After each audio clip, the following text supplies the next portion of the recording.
Hey y'all, it's me, Niecy Lynn. This is February the 8th. So that means this is Vlogentines 8. And we are just rolling on through February real quick, real quick. I haven't been up to much today. I got up and changed my sheets, Monday's sheet day, and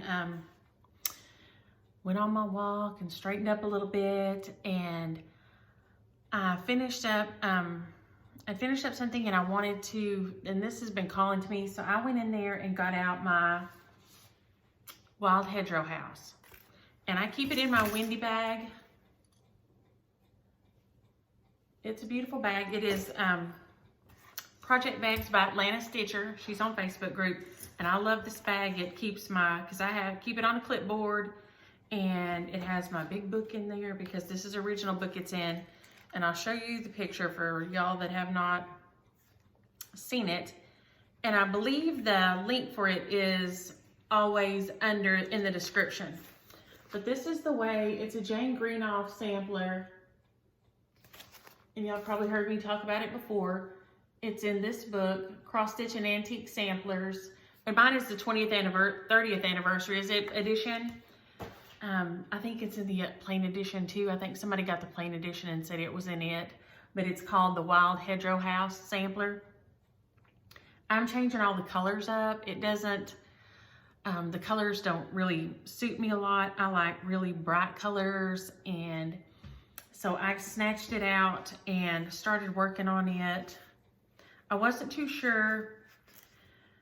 It has a lot of what for me is confetti stitching. 3 stitches of this here, and then you jump over and do those 3 stitches there, and so that it's super variegated, and you know, so that the leaves and everything had a lot of tonality in them. I do not like stitching like that. That is very tedious to me, and it gets on my last nerve. Very last nerve. It just is not my thing. I know lots of people love stitching like that, and I don't. It's not my thing. So it has the alphabets, all different colors in it. Get back over here to it. The top alphabet in it is all different colors.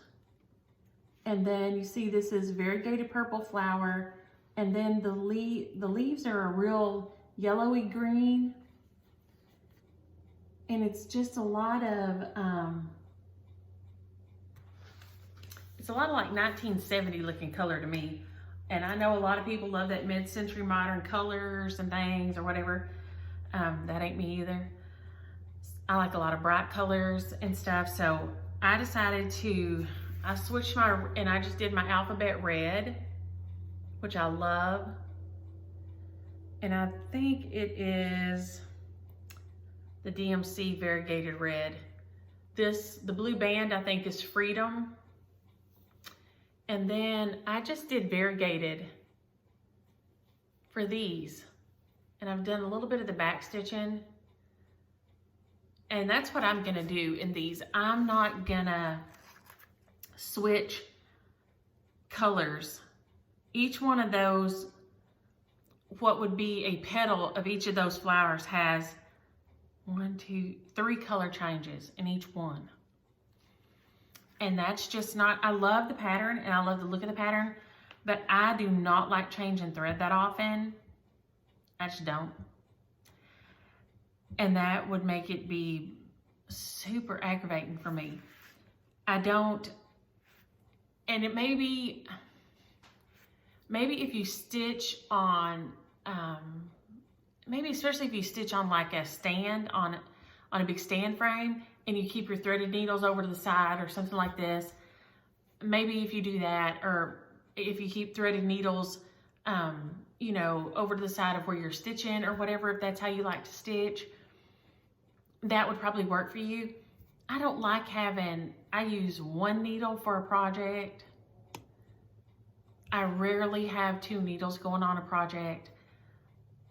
So that's a lot of stuff for me. I'm a pretty simple stitcher. I don't use a lot of things. I stitch in hand, and all those extras are things that just kind of make me nervous and freak me out. And so that's just something else for me to try to keep up with and deal with, and something else to make me nervous. I like keep it simple. And so I think that's what I'm gonna do. I'm gonna use this variegated green and this variegated purple for these big flowers. Now the pansies, I will have to do a couple of color changes in them. Not as many as it calls for, but I will have to do a couple. But for the most part, I think I can skip all the thousands of color changes in it and get some of it done. I'd put it to the side because I just wasn't sure how I was gonna do it, because once I whizzed through the alphabet and loved the alphabet, and that red made me so happy. And then when I realized it had 87 gajillion color changes, I was like, oh no, oh no.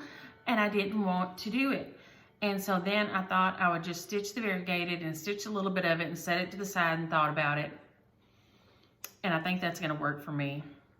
It probably would not work for everybody, especially not people who don't, if you don't like to deviate from the pattern or whatever, I get it.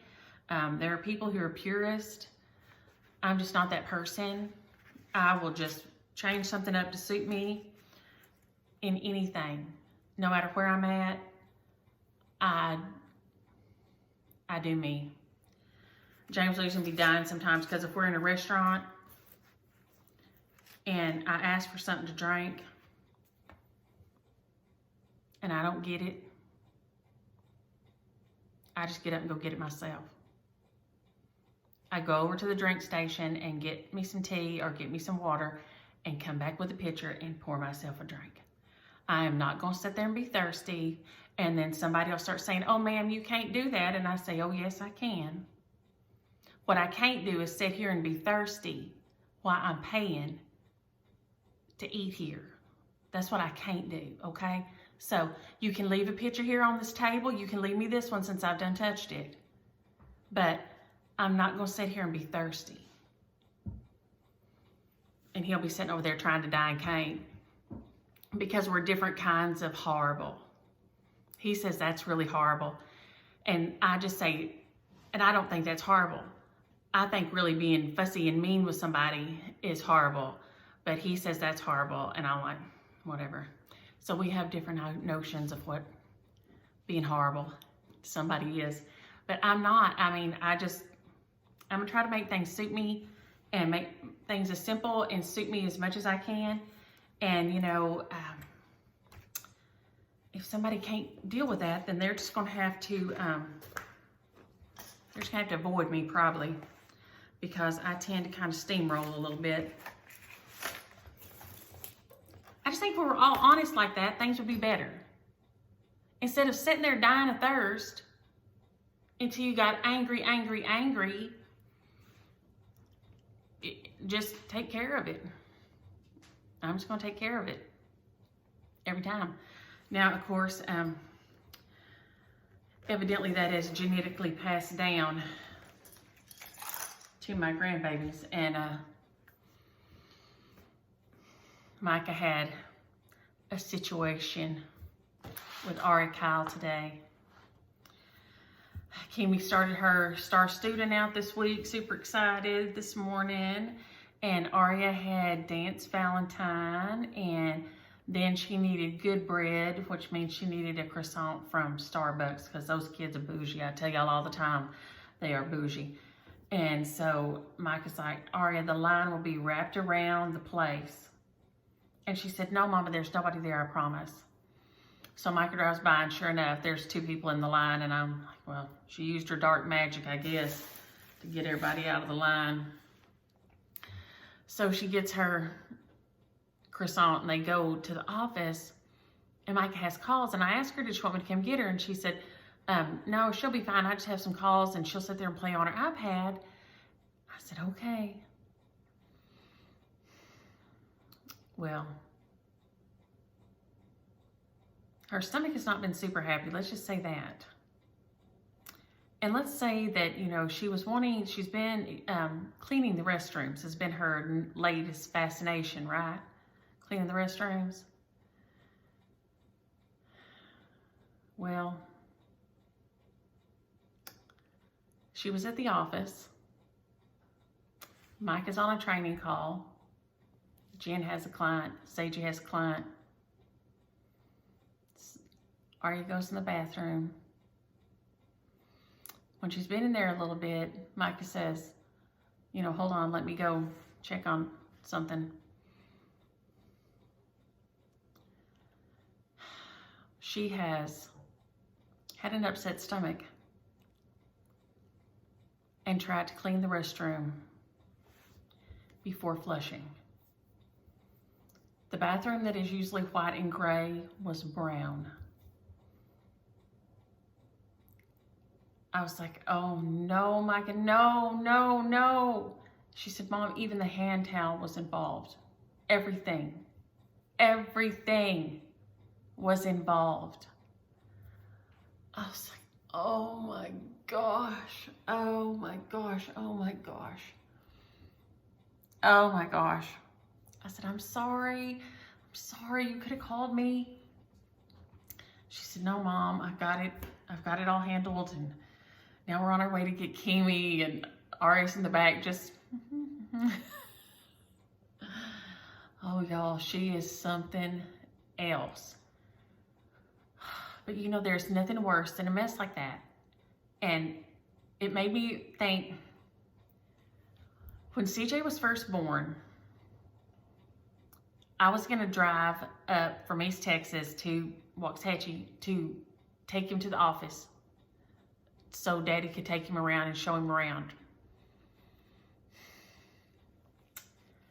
And I had to stop and get gas in Corsicana.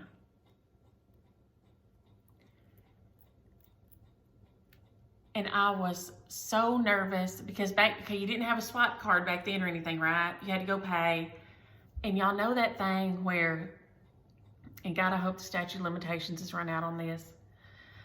You know that commercial where the person is dragging the nozzle down the street? That was me. That was me. I was so nervous and afraid that somebody was going to jump in the car and steal my baby or steal the baby out of the car or something. And I drove away with the nozzle hanging out of the car, the little part, down the road. Oh my God, it was dreadful, horrible. I kept looking in the rearview mirror thinking the place was going to blow up. I didn't know what was going to happen. I had no clue. It was horrible, horrible, horrible, horrible. And then I got there, I had on overalls, these little overall things. And we're taking him around and showing him to everybody, and he has on one of those. And I'm trying to think of the name of the company now. And they made little real stiff cotton suits.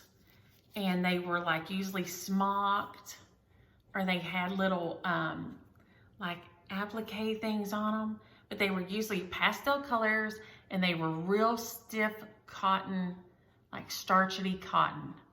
Anyway, he had on a little bubble suit, one of those, right?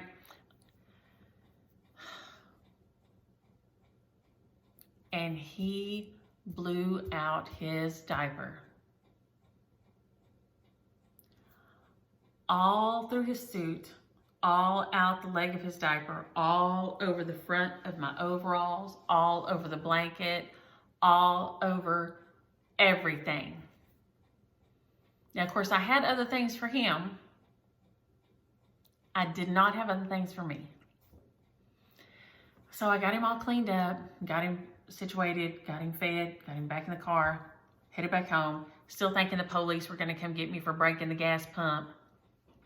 Because at the time I didn't realize they have insurance for things like that. Even if I'd have gone in there and said, oh my gosh, I just broke your gas pump. They have insurance for things like that. But I didn't know that back then. And because I was I had been 20 for maybe a couple of weeks. I was just, what a day. What a day. When your kids are little, you know, sometimes you just have those, you're like, oh my gosh, seriously? Seriously?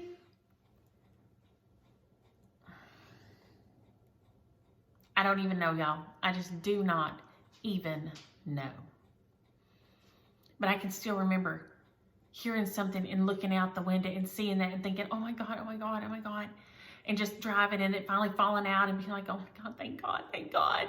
And I didn't even stop and close the gas cap. I did nothing. I just kept going. I just kept going because I did not know what to do and I didn't want to go to jail. And I was in such a dang panic. In such a panic. And you're never, or I was not never prepared for things like that. I did not know how things like that worked. I did not have any clue. Any clue.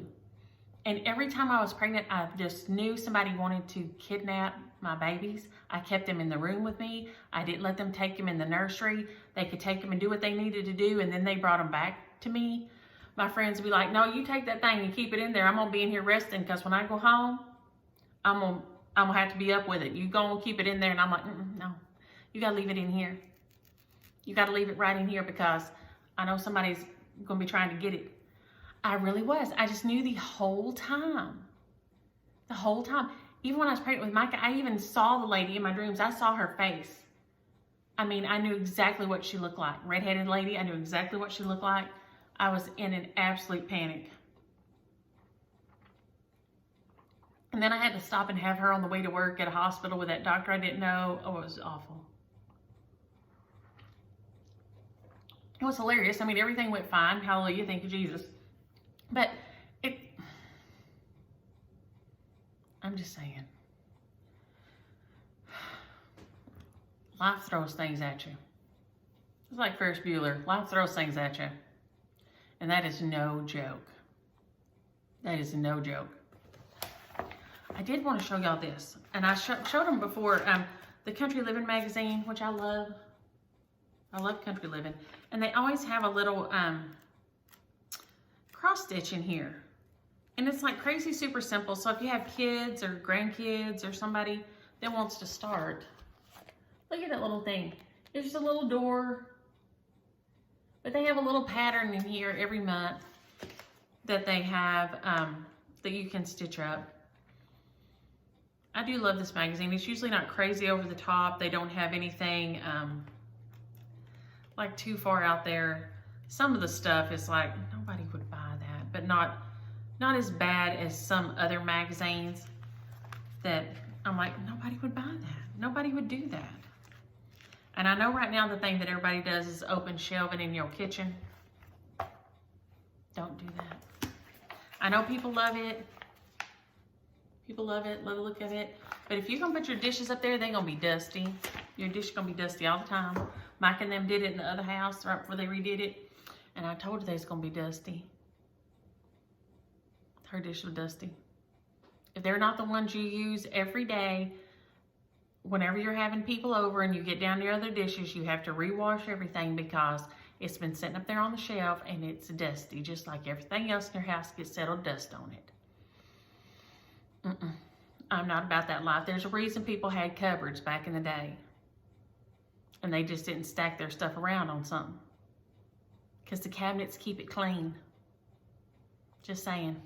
So, I know it's very stylish right now and everybody loves it, but I don't like washing things twice.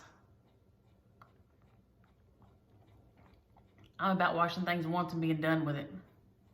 And not having to fool with it anymore. Not one thing. So, I don't know what else we've been doing today. It's been pretty quiet around here. I heard from Micah, talked to Keely. I think the kids are going to come eat tomorrow night. But we have not been doing much else. I did start on a little Valentine piece, but of course, did I bring it over here? No. No, I did not. But I think I grabbed, when I got here in some of these stacks, I've grabbed some things for us to look at this week, just throughout the weeks. Okay, here's a few spring things. Let's see what I have on some spring radars.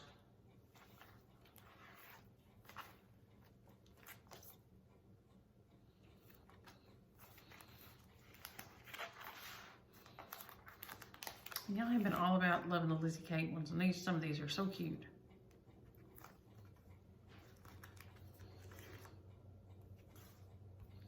But I am really wanting to do these little things here. So I guess I'll show these today. These are, and I don't know if I'll turn it into this little thing because I don't know if I know how, but it's called Button Button. And it's a Brenda Gervais. Look at those bluebirds. And I have those bluebirds like that in my yard all the time. And it just has the little cute little buttons across there. And I assume that it's just the naked linen in here that you then sew the buttons on. It says a little button card to keep your needles safe. So I'll have to look at it, but I love the little bluebirds on there. It says it's 73 by 89, so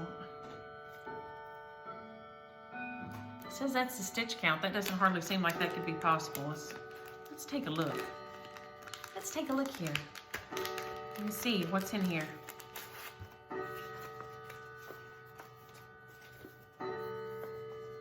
I can figure this out while we're talking here with the clock going in.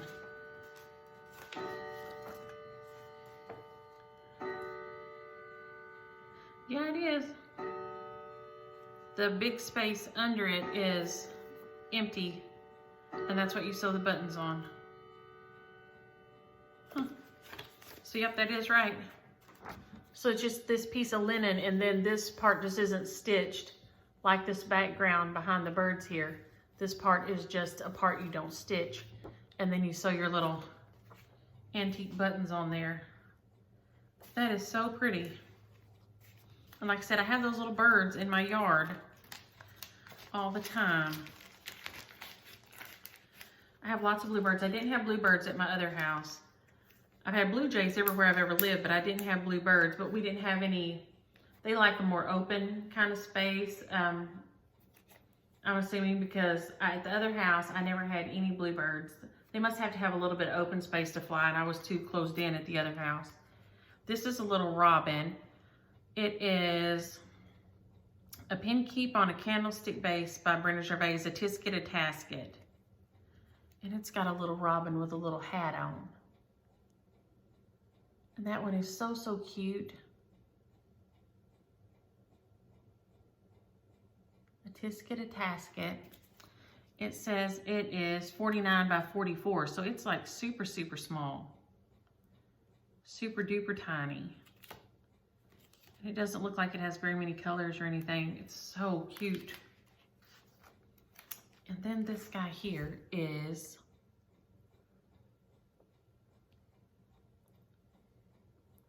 bring my glasses over here. Springtime Messenger by Brenda Gervais. I think these are the, I'll double check. I was going to show the Brenda Gervaises today.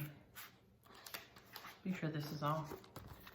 Springtime Messenger, and he's stitched on that gingham fabric. Looks like a little robin on the gingham fabric with the little buttons on there. It says he's 68 by 54, and he has 1, 2, 3, 4, 5 colors. No, maybe 8. About 8 colors on here maybe. This guy has, oh yeah, this guy just has 4 colors. So yeah, none of these are all, you know, like crazy amounts of colors or anything.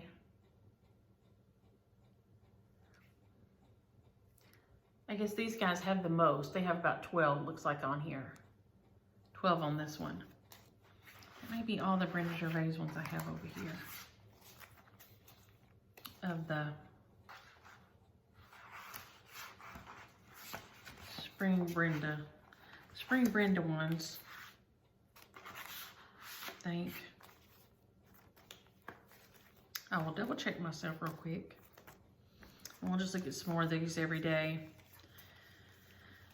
till we get through them, and we can talk about some spring stitches. But I wanted to try to knock out a few of the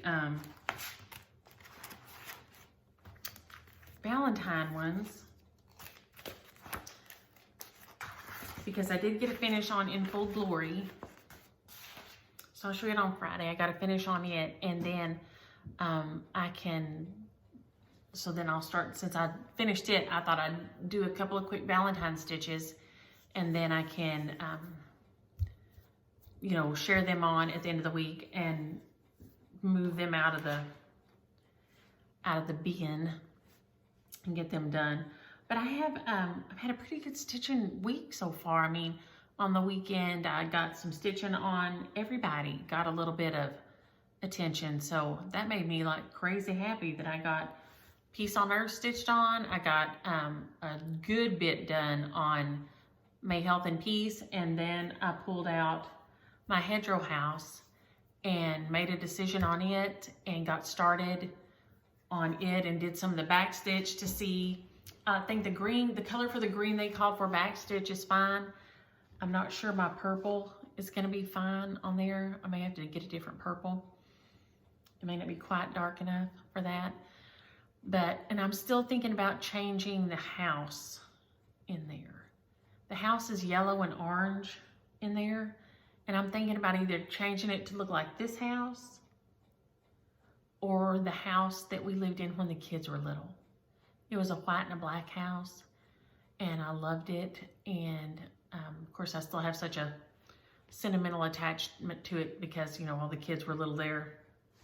So I've toyed with the idea of changing it to look more like this house or that house or something, just to make it more like, because it's a kind of yellow and orange, kind of a Tudor style house, and I've never lived in a house like that at all, and so it doesn't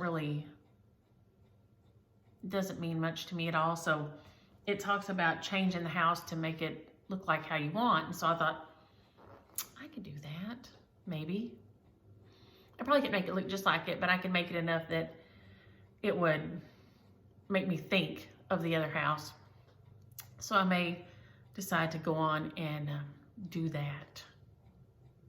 Tomorrow we will probably make strawberry bars, because with the kids coming over tomorrow night, then they can get eaten or travel home with people so that they don't stay here, because they do not need to stay here. Because that was another thing, I'm looking for my phone. Hi. Checking my phone during, something popped up on my health thing on there, and I got to reading through it. And through like this year of quarantine, basically, I have burned, even though you wouldn't think, I mean, we've been home. And so, I mean, we've played outside, we swam, we walked, we did all the things. But I showed I'd burned, on an average, 200 less calories a day than I did in the previous year. Well, that stinks. And that explains the weight gain, thanks. So at least I know what happened. And so I'm thankful that that explains, because I'm thinking, my eating hasn't really changed. What the heck? I mean, and I know I'm going deeper in menopause. I mean, that bottomless pit. But I was like, at least I have an answer. There you go. I did not realize that I was that much less active, but evidently, yes, I am. So that was about the time I changed to this, the Apple Watch, instead of my Fitbit. And I think starting to track active minutes instead of steps. I don't know, somewhere in there I lost something in the translation between that and quarantine starting. Because quarantine started and then I had just got this watch. And I think between those two things, somehow I lost something in the translation of the two. And so I've got to figure it out and figure out how to get those other calorie burn added back in, because I mean, if you just do the math, it takes 3,000 calories to lose a pound. And if you're not burning 200 a day, you start doing the math on that, and it doesn't take long to see why you're gaining weight. So there you go. So I'm very thankful that my little health tracker thing popped up, and I was reading through it, and it said, hey, yo. And I was like, what? So yeah, start looking at things like that, because I guess staying in the house and staying home, I guess I need to start taking an extra, like a secondary walk or something, a second walk, or something, doing something, because I guess you walk or do things more when you leave the house and go places and see people and, you know, like this, than you do when you're in the house. So it's something to think about. If you have a little tracker, or the heart on your iPhone, look in there and see if it can give you any guidance, because I was shocked on mine. So I'm gonna jump off here and try to get this uploaded, and go in and get my sheets folded that are in the dryer. My new sheets are on the bed, but I'm gonna put my other sheets folded and get them put up, and get dinner going and everything before James gets here. So I will see y'all tomorrow. Bye.